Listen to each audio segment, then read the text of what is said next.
Movement for National Reformation has been drawn to some unsavory outbursts from the constellations of 10-day nationwide protests in Nigeria that end bad governance that started on 1st August 2024, and which hereby condemn in some terms the attendant loss of life, property, livelihood, and student clamors for a hostile and undemocratic change of government of the Federal Republic of Nigeria.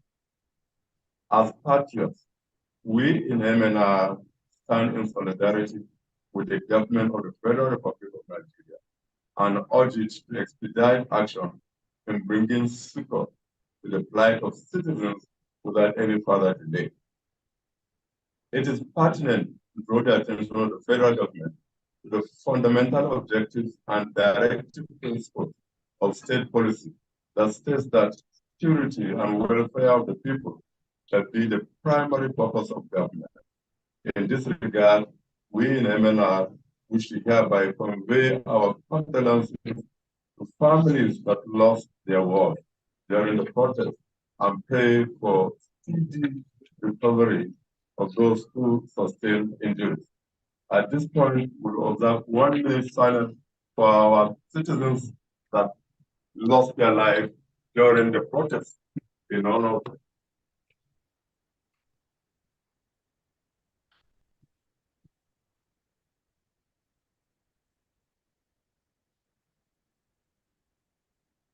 the soul of our fellow citizens who lost their life during the national protest. Best peace to the Lord. Amen. It is regrettable that a noble civic act of protest was infiltrated by forces hostile to the sovereignty and national interests of Nigeria to inflict sorrow on the nation and families, as well as distract government from the main thrust of the issues in contention. The operating 1999 Constitution of the Federal Republic of Nigeria, as amended, emphasizes the cardinal relevance of the security and welfare of the people as the primary purpose of government. Unfortunately, this fundamental objective of state policy has been breached by successive federal and state governments in Nigeria since the return to democratic governance in 1999. We at MNR are sad to note the failure of federal and state government in upholding such a basic noble objective of governance. We consider a government as a collective body of elected and appointed institutions empowered to legislate and advocate for the good of society, while governance is the processes and system by which a government manages the resources of a society to address social, socio-economic, and political challenges in the polity. With extraordinary patience, Chief Obafemi Awolowo, in blessed memory, declared at the end of the Civil War, I quote, "As far as I can understand, the aggressors against peace and stability in Nigeria are abject poverty, hunger, disease, squalor, and ignorance. They are the enemies which must now be crushed and crushed ruthlessly." Quote, "We recognize the prevalence of abject poverty, hunger, disease, squalor, and ignorance as the real internal enemies confronting the citizens, and hence call on federal and state governments to effectively communicate their policies, programs, and projects aimed at enhancing the pursuit of happiness by citizens, devoid of propaganda, in order to mold public expectation about governance. In addition, the profligacy and corruption of officials of federal and state government need to be curbed in order to free scarce resources for service delivery of the dividends of democracy to all citizens." The end of bad government. The rights of citizens to protest is a critical element in the social contract with democratic government, which is not new in our climate. But we in MNR, as major participants in the battle against the dictatorship of military rule in Nigeria will not allow any section of the population to destroy the basic gains of democracy we have achieved since 1999. When a protest that is supposed to draw government's attention to its poor policies is hijacked by forces hostile to sovereignty and national interests of Nigeria, then MNR, like most patriotic Nigerian organizations, must condemn these forces and align with the federal government led by President Bola Ahmed Tinubu. MNR was a major participant in the battle against military dictatorship, and it cannot allow any section of the population to destroy the little gains we have achieved since 1999. Those who are converting the platform of the end governance protest to advocate for the dismemberment of Nigeria or calling for a military coup and flying the flags of foreign countries are existential threats to the sovereignty and national interests of Nigeria. Consequently, we in MNR wish to urge President Bola Ahmed Tinubu to thoroughly investigate such unpatriotic acts and bring culprits to justice. We call upon Nigerian citizens, especially those that emerge from the overcoats of MNR, NADECO, and PRONACO, and fought for the restoration of civil democratic governance in Nigeria, not to allow unpatriotic elements to destabilize Nigeria. The strategic alliance between MNR, NADECO, and PRONACO and other democratic forces played a crucial role in the return to civilian democratic governance in Nigeria. We must not and cannot permit the champions of ethnic chauvinism to extinguish civil democracy, no matter its imperfection. In deference, we urge citizens to embrace dialogue and conversation initiated by the national broadcast of President Tinubu about the policies of the federal government aimed at revamping the economy and restoring social political balance in Nigeria. While we recognize that some of the policies of President Tinubu have not sufficiently addressed the challenges of Nigeria, we strongly condemn the proponents of regime change outside of the ballot box. We are also concerned about the silence of federal government ministers, especially the ministers of defense, police, and information, in addressing the protesters to complement the president's broadcast. A pathway to good governance. The fundamentals of good governance are embedded in the social contract between the government and citizens. A fertile ground for poor governance emerges when the government reneges on the social contract and the citizens are docile and sycophantic instead of holding government officials accountable and to take responsibility for their actions. This insidious admixture has defined politics and governance in Nigeria. This tends to debase government policies to stopgap measures and palliative framework, not and heavily encrusted by prebendal sentiment that stoke profligacy and corrupt practices in public service. We wish to urge President Tinubu to take appropriate steps, appropriate actions to drastically curtail extravagant and ostentatious use of public funds at all levels of government. Restoring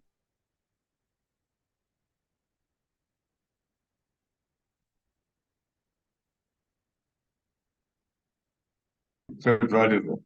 Since its national reformation, the advocates of Nigeria on true federal tenets, where the federating units, as elsewhere in the Committee of Nations, play a significant role in determining the form and content of the country's federalism. We share that view that there is a federation because federating units agree to federate.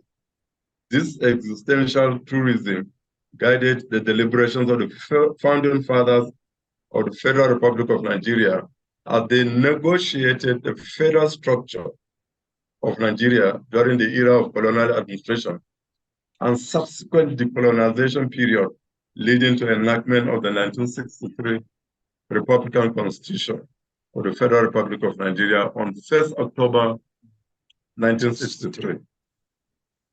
Unfortunately, the Nigerian military coup on January 15, 1966 aborted civilian rule in Nigeria and placed the 1963 Constitution of the Federal Republic of Nigeria under suspension to this day.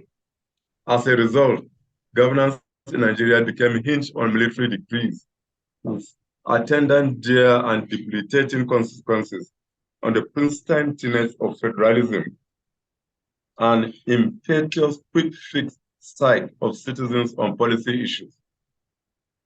Like most Nigerians, we at MNR are of the view that the return to democratic civilian governance since 1999 has provided us a golden opportunity to re-examine the legitimacy of many constitutional issues, including the federal structure of Nigeria.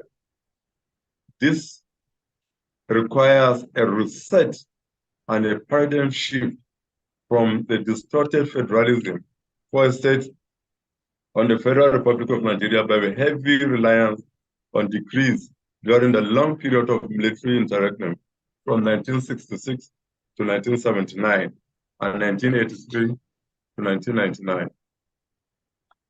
The broad agitation for the restructuring of Nigeria is anchored on the demand to restore and revive true federalism in Nigeria. As the document currently dubbed the 1999 Constitution is a unitary document that emerged from the military decree number 24 of 1999.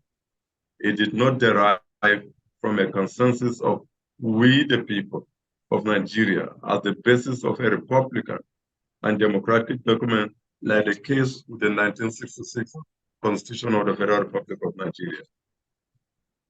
This vitiates the document dubbed the 1999 Constitution of any iota of legitimacy. Since 1963 Constitution of the Federal Republic of Nigeria was suspended and never abrogated, it remains the only legitimate federal constitution that our founding fathers bequeathed to the Federal Republic of Nigeria. Therefore, a restoration of the 1963 Constitution of the Federal Republic of Nigeria is the wish of all indigenous ethnic nationalities in Nigeria. This is a critical element of the manifestos of MNR, NADECO, PRONACO, and Nigeria's indigenous ethnic nationality. We agree with the youth that things are so bad, and it's quite understandable if they have no confidence in the politicians and some elders. However, we believe that the effective strategy is to first address the structural problems which, in fairness to the politicians, exacerbated their problem.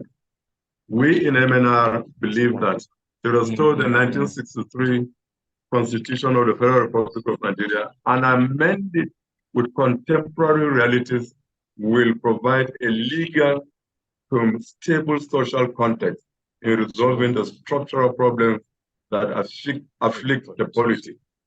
We appeal to Mr. President, to President Tinubu, to give due consideration to this imperative. Thank you all, and God bless the President, and God bless the Federal Republic of Nigeria. Thank you for your time and your attention. Thank you very much. And God bless Movement for National Reformation. Amen. So before we start our question proper, so let me get to you first. In summary, what are your prayers or your plea to the federal government, the position of the federal government and the Our basic prayer as reformists of Nigeria is that with the benefit of hindsight, we have realized that after pre-colonialism, we were different ethnic communities living peacefully with each other as neighbors. Colonialism came and brought us together as one entity, and we remain so until 1st October 1963, when we imbibed full-scale self-rule and enacted a constitution by ourselves. No more colonial constitution. So that 1963 constitution is the foundation of Nigeria. The reformed Nigeria came about, not colonial Nigeria anymore, came about on 1st October 1963 with the enactment of the Republican Constitution of the Federal Republic of Nigeria. With that in view, between then and now, that constitution lasted for only 2 years, 3 months, and 2 weeks. It was suspended from 15th of January 1966 because of the military coup. As a result, it has remained in suspension. All we are saying is that that constitution, the federal tenets in that constitution are good for our diverse, plural diversity, whether it is ethnic, whether it's religious, whether it's whatever. We are a diverse people. We have lived together before under colonialism. Now under self-rule, a greater part of our living has been under military rule from 1966 until now, with two what we can now call interregnums in 79 for civilian rule and 99 today for civilian rule.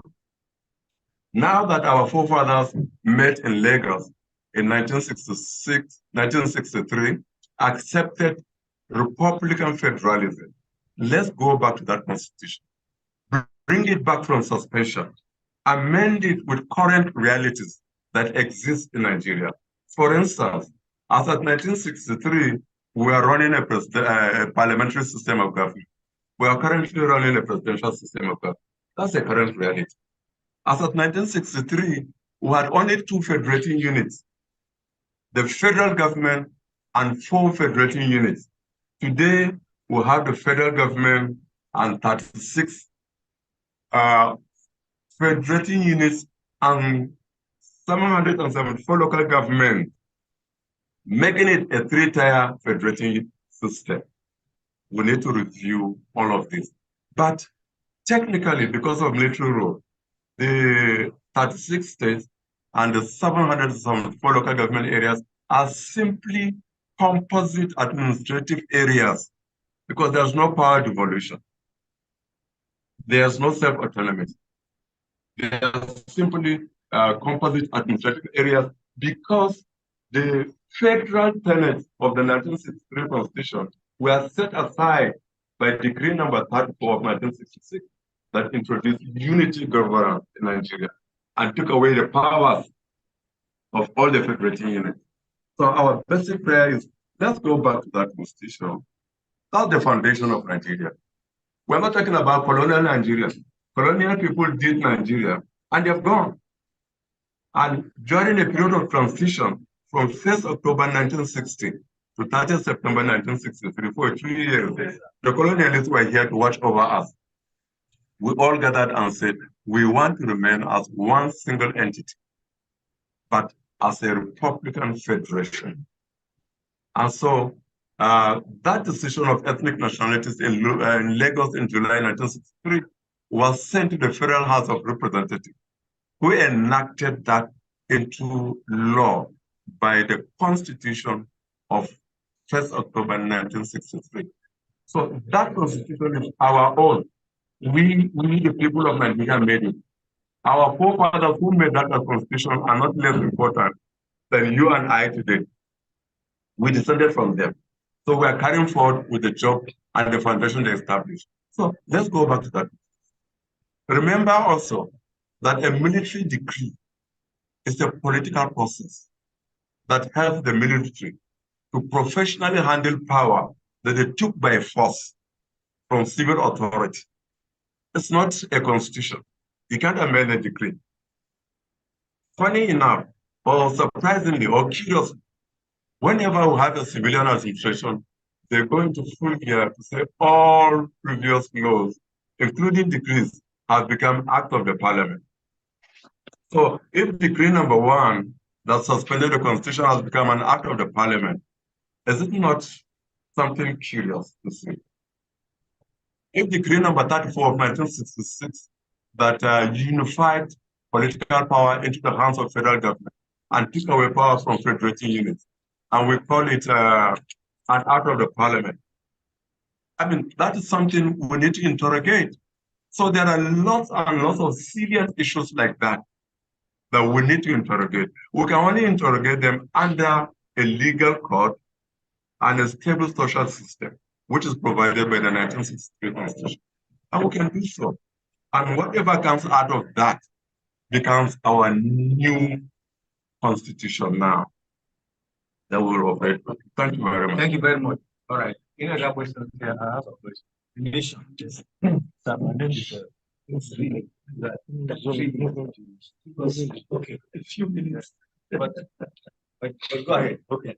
So my name is Blessing of Life. A few days ago, there was a press statement from the state advising the president of Nigeria over the visit of the patrons. There's an association called the Patrons. They visited the president and they talk about constitutional review. Alhaji Akasa issued a statement saying that the president should not be stampeded to review the constitution. He should consult widely before he takes any decision on constitutional review. One, what is your take on the position of the elder statesman, Alhaji Akasa? My second question is, you are advocating the return to 1963 constitution. There has always been fear, especially from the north, because of the agitations for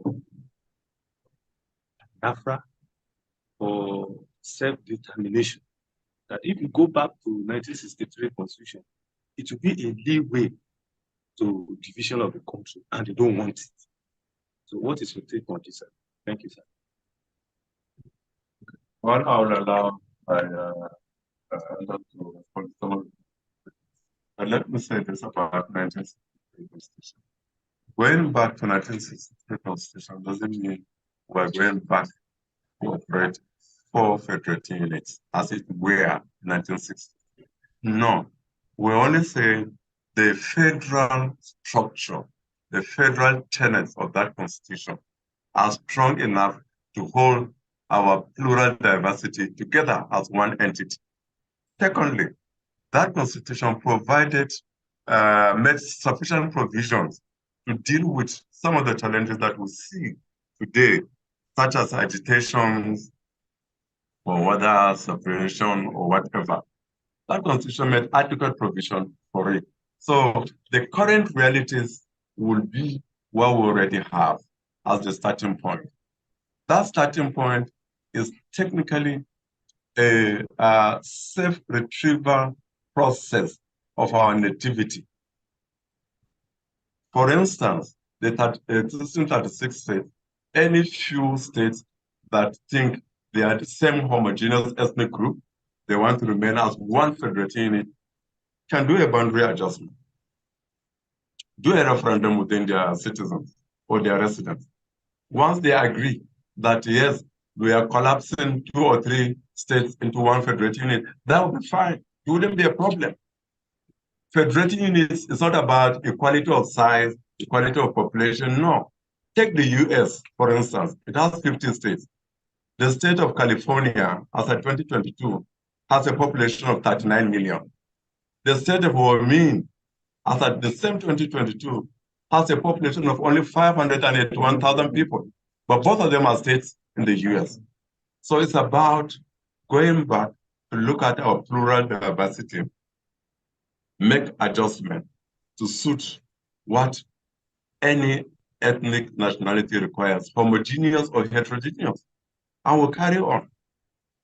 And as you remember, the fundamental thing that has been ignored, even in public communication, is that Nigeria was reformed upon the enactment of the Constitution, the Republican Constitution of 1963. Before then, it was a colonial Nigeria with colonial constitutions, about 4 of them. 1922 was the first one, with subsequent amendments in 46, in 1951, in 1954. So the colonialists said, we have done what we need to do, we want to go. What do you people want? If our ethnic nationalities in 1963 said, we are not going to continue as a federation, we would have reverted back to our ethnic boundaries. But they say, no, we have seen how good it is to remain together in a plural diversity. But we want to be a Republican federation. So they sent that decision to parliamentarians in the House of Reps in 1963. They enacted that into a constitution of 1963. So that's the foundation for reforming Nigeria. So if you throw away that document, you are throwing away the country. We are standing here because this house is standing on a foundation. Remove the foundation of this house, none of us will be here. There will be no comfort to any one of us. If at all we survive it. So that is why they observe tendencies, insidious wranglings within the country cannot be defined. Let's go back to the foundation, but improve that foundation with current realities. All the efforts, for instance, the 2014 Compact report will be an input in reviewing amending 1963 Constitution. The works that so many other organizations like NINAS have spent time and resources gathering valuable information. It will be an input in amending 1963 Constitution. Same thing with the Patriot and any other organization. All of it, all of those ideas will come to be input into reforming, reviewing the 1963 Constitution. Above all, the existing elected officials will manage the process. There will be no extra cost to the government, to public treasury. Existing elected officials will manage that process because they have our mandate of we the people. We elected them into parliament or into executive offices by the non-universal adult suffrage principle, by partisan politics. So they have our mandate as we the people. But no decree of a military administration, no matter how good, has our mandate. The 1999 Constitution, or the document called 1999 Constitution, is simply, as you already know, an attachment to Decree number 24. So we are being governed by Decree 24. The military, remember one key word, a decree is a political process. That is the way they will professionally, by their own profession, of managers of violence and force, they will professionally manage power that they have taken from civil authority by force of God. So that's why we need to review, to repeal certain decrees that have entrenched military rule in Nigeria. For instance, Decree number 1 of 1966, it suspended the Constitution. Decree 34 of 1966, it unified political power and took away powers from federating unit. And other decrees that came in place are Decree of 1984 that reintroduced military regime after the civilian interregnum. And another decree in 1986, after a change in guards of the military administration. Then you take the final one, Decree 24 of 1999, that says it has handed over power. Right. So we repeal them, amend the constitution with all its realities. We have a brand new constitution. Thank you very much, my leader. Yeah, he asked two questions. Yes, okay, two questions. I wanted you to respond. My leader said we should respond to them. Okay, please go ahead. So very quickly, you did mention that some eminent Nigerians responded to the visit of the patriots to Mr. President. You quoted some of the commentaries from eminent Nigerians, but you quoted some from a certain section of the country. I read one of the papers, and it quoted the opinions of different sections of the country. It quoted an eminent personality like Professor Ango Abdullahi. It quoted Professor Awalu Yadudu. They gave their opinions based on their identities. In that report, the report said that the Ohanese agreed that Nigeria needs a new constitution. Afeni Ferry, representing the Southwest people, also agreed that Nigeria should have a new constitution. Pandef, representing the South-South, also said so.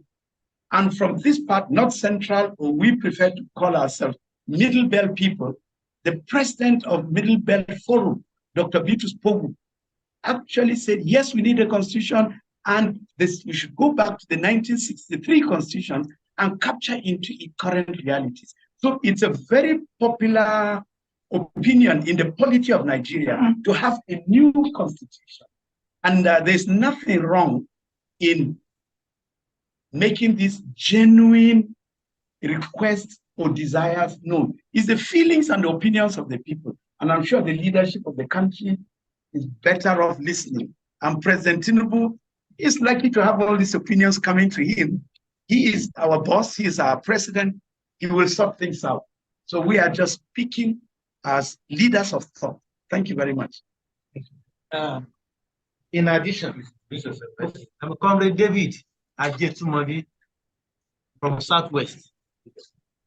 You know, the agitation for a new constitution is part of deepening our democracy. What is democracy? According to the National Bill of Human Rights, where the will of the people shall be the basis of authority of government. What we want is constitution of Nigeria and not constitution for Nigeria. That is constitution that emerges from people. You see, the process upon which a constitution emerges defines validity. You see, defines validity. So what I say, constitution of Nigeria, that constitution made by Nigeria, and not constitution for Nigeria. Yes, ma'am. You know, then our scenario now resembles that of the 60s. The 1960 constitution that spread into Nigeria was a schedule to the British in Council. Just like 1990, I thought that this constitution is a decree of that 1999 decree. They do, thank you. So our people now gather that within this space of democracy, let us now come out with a constitution that defines our wills and wishes. Here comes the 1963 constitution. And that's why we are saying that the 1999 decree of this constitution too must follow this one. Let's have a new constitution from the democratic environment that we just see. And you say you cannot fight for the people without the people. Let the people define how they will organize themselves. And the reason why you see Boko Haram, this and that is that because of the absence of the people's constitution, it's a protocol of survival that we all agree this is how we organize ourselves. You continue to fight that violent something. Let us resolve and come. And that's why we say we need that new constitution that will brought in this space of democratic for us. So that is the 63 constitution. And what happened is that, you see, what I will say, we should continue to demilitarize our politics. And that's what constitution that we also assist in demilitarization process. You know, the 1963 constitution was decolonization. We tried to decolonize. But the suspension of that one, our army militarized, and we have to decolonize and demilitarize our society. And the constitution must be kept. And that's what we are agitating for. See, and you see, in 19, like this political bureau during the Babangida regime that Professor Ghana led, it was a, so you know, Babangida was a very crafty something. He will give you, he will collect your opinions and that only to betray you at the end. It's the most trustworthy political summit because it really reflected many ways here. But you know, you just throw it away. So what we are saying is that we need a constitution from Nigeria for Nigeria and not constitution made for Nigeria. And that is why we are, and as it 1961 was the first one where our people gathered without any intimidation. Where they gathered and they came out that let us build on that one. Constitution is not static, only stable, because it continues to evolve to accommodate new changes and to define new processes that you're going to do. So that's why I say let us take that 1963 constitution and that, even if the military government take over government by then, the constitution was face a lot of series of amendments. Not that. All right, thank you very much. And on this note, let me thank my colleagues who are already warming up to go to another assignment. Today is still young and a lot to do. But the promise we are making to a movement for national that story well done, and your message has the right authority. Just thank you very much for coming this side and on this side. Thank you very much. Thank you. Thank you.